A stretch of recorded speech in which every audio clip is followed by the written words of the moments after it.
Majority sa atoa nakaila kang Albert Einstein. Si Albert Einstein usa ka German physicist o German great mathematician.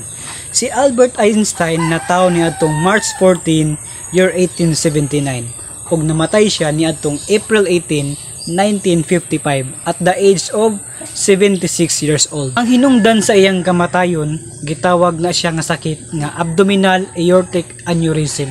It is a massive internal bleeding. Paghuman niya pagkamatay, although ang iyang lawas gikremate, pero ang iyang utok nagpabilin nga naka-preserve.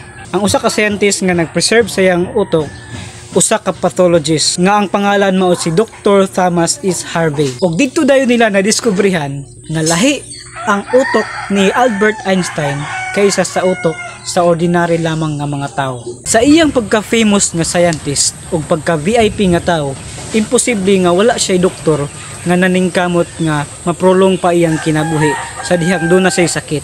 Pero siya mismo ang nag-ingon nga it is tasteless to prolong life artificially. I have done my share, it is time to go.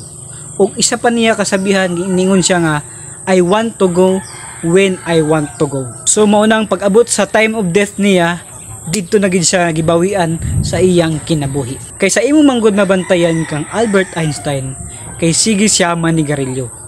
Ang klase sa panigarilyo nga iyang gigamit gitawag nga pipe smoking. Pero kung imong huna-hunaon pag-ayo, kung imong obserbahan pag-ayo nga bright ug genius man ka si Albert Einstein, nganong wala niya istudyohi pag-ayo nga kanang pagpanigarilyo di ay makadaot sa kalawasan, nga kanang pag pipe smoking di ay adunay mga bad effects sa kalusugan. Mao na ang big question ug mao nang wala pud niya ma-analyze sa iyahang kaugalingon. Para sa mga wala pa nakahibalo, si Albert Einstein di ay ang gitawag nga the father of theory of relativity. Matod pa daw niya na time is relative.